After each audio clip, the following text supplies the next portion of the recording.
This is an art attack. This is an art attack. This is Art Attack.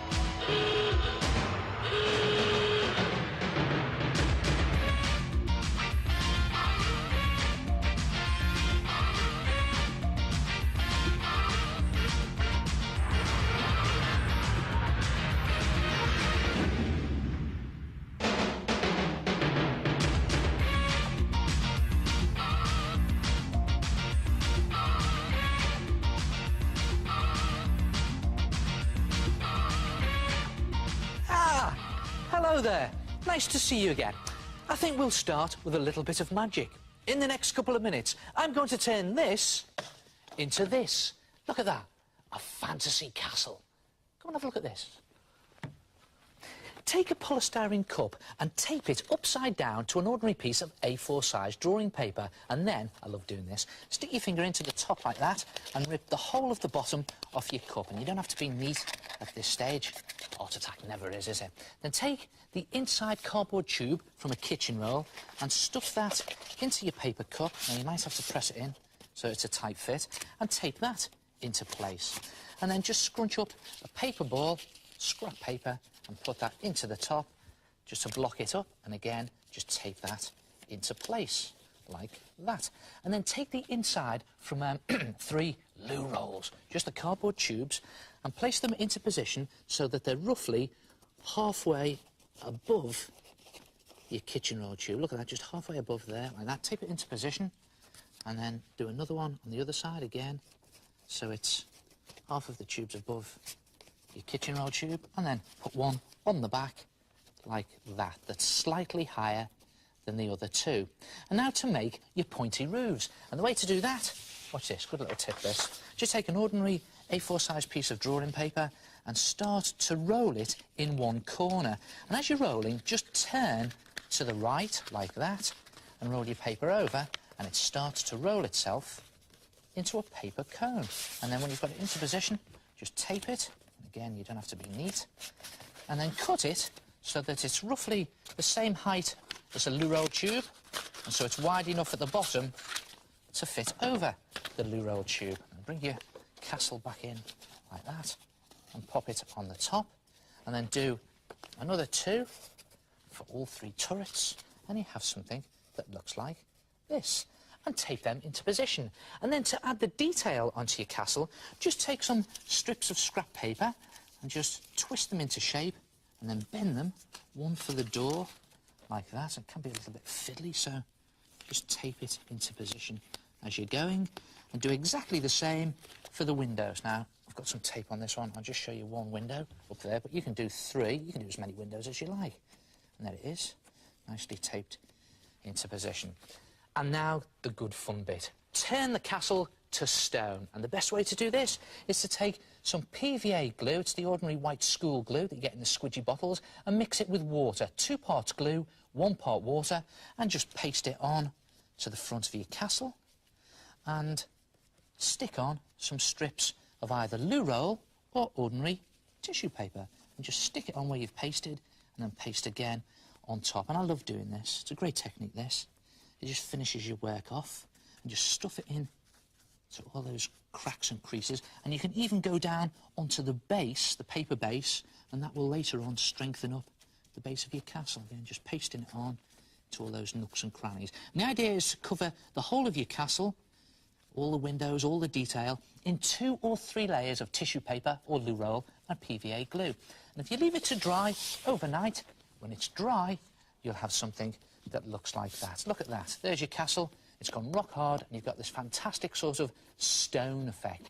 And then if you cut the base out, just cut around the outside of the base, you have a nice firm base like that, and then you can paint it. Now, you can paint it any colour you like, because it is, after all, a fantasy castle, but use poster paint or acrylic paint. And I'm just going to slosh on some grey poster paint there onto the front, just to give it that lovely stone effect. And the best thing to do is to cover it in 1 coat, a base coat, and then go in with your detail, maybe with a black permanent marker or some other colours a little later on when it's dry. And when your whole thing's done, again, if you leave that to dry overnight, when it's finished, you should have something that looks like that. Look at that. There it is, a fantasy castle. And look what I've done down here. If you just look at this detail, you've got all these bricks that I've picked out in black permanent marker. And look at that. I've even done gold pen on the knocker and the hinges. I've done the door. I've put in little bricks like that coming up the turrets and towers here. You've got more gold pen. And I've actually painted these pointy roofs blue. And as I say, you can paint them any colour you like because it is a fantasy castle. What about this? Terror towers. And look at that, I've done it in spooky purple with fluorescent green windows and a door, and it even looks like a face. And you know, you don't have to stop there. If you go on collecting cardboard tubes and making more towers and turrets, you can keep adding them to your castle, and eventually you'll end up with something this size. Look at that, that really is a fantasy castle, complete with little sprinkles of glitter on the roof. Try it yourself, a fantasy castle.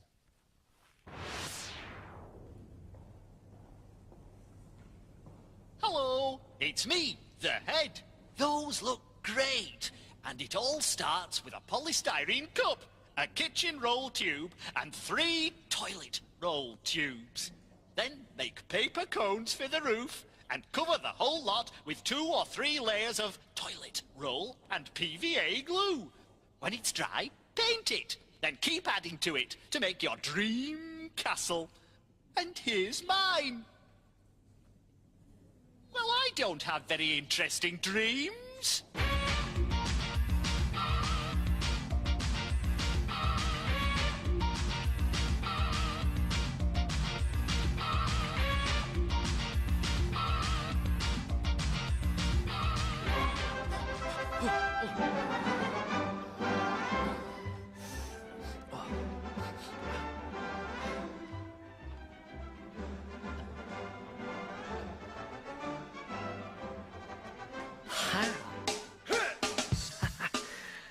This'll make a great heart attack.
That is very clever.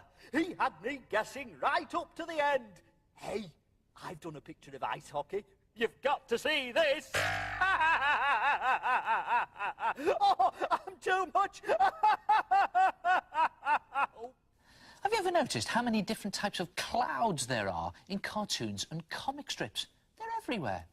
Well, to start with, the obvious one, weather clouds. Now, clouds up in the sky are very easy to draw. It's just a case of drawing little curved lines in a ring like that. And you can put one cloud behind the other, like that.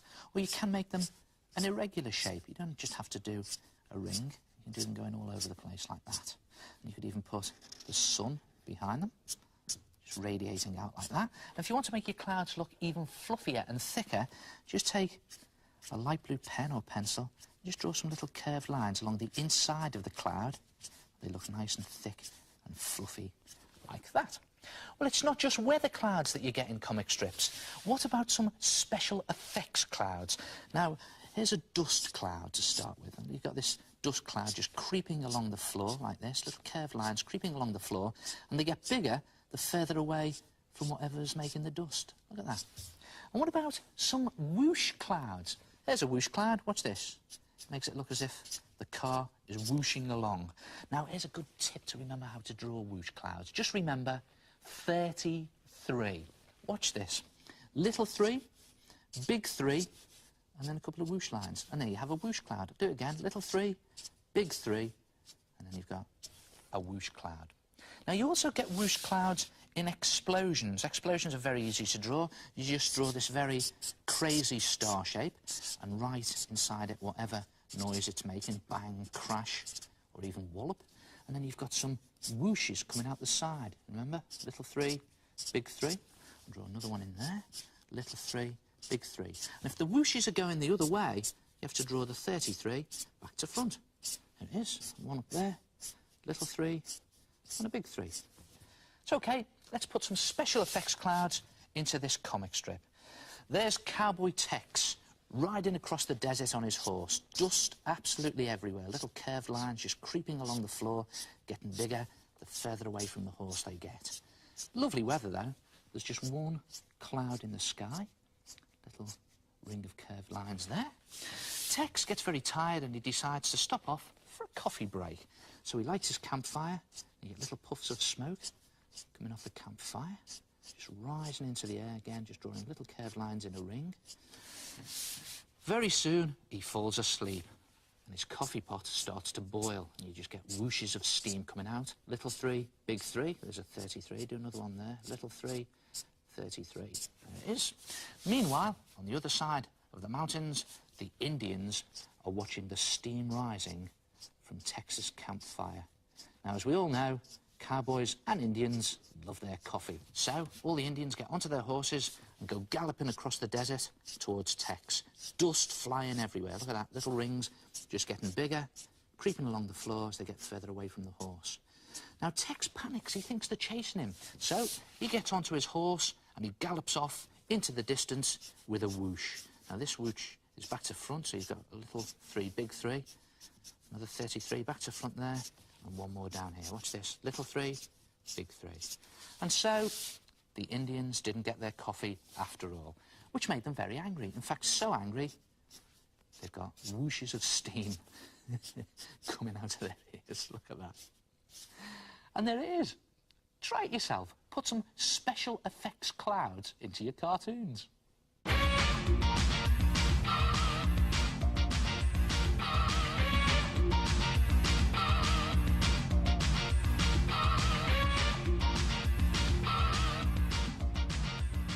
My name is Nicola and I designed the illuminated letter B. I painted all the detail in lots of different colours and did the background in blue. My name's Matthew. I had an heart attack with the illuminated letter J. My name is Lisa and I designed an illuminated letter. First I put it down on paper, then went over with wax crayon. I decided to do my background in pink. Oh, they're brilliant. Nothing like a good piece of fancy letterwork, I say, and all of that detail. And here's a good way of getting a detailed effect.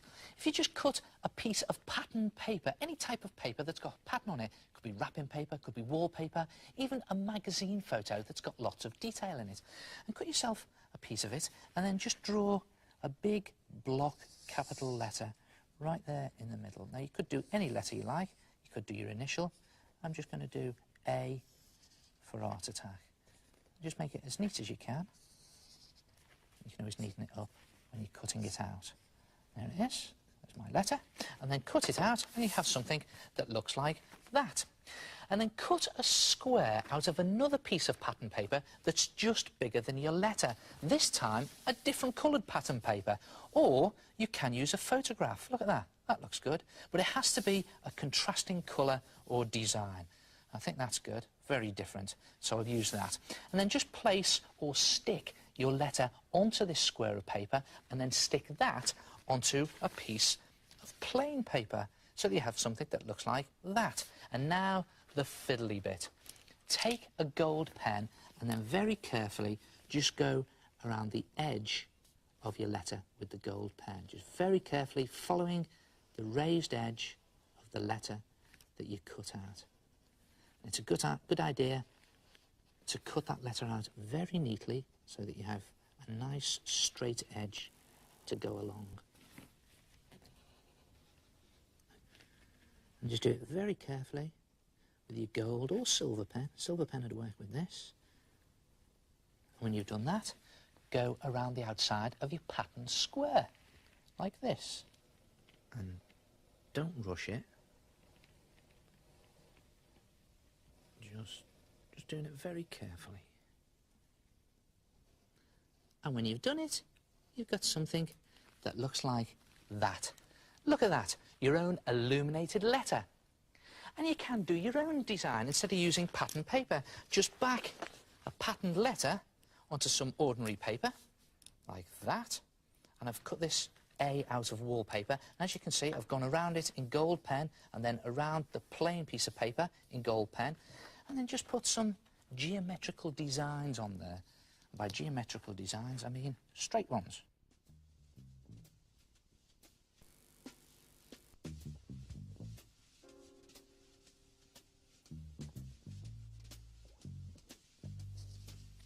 And when you've done that, just put some fancy doodle work in there, because those illuminated letters always seem to be very fancy, didn't they? Watch this. Just freehand curls in there all the way along. Maybe the same in this one. Up there. They always had curls and leaves on their illuminated letters in the old days, didn't they? Remember those big manuscripts? Maybe some stripes in there like that. And then here's another good idea. Look at this.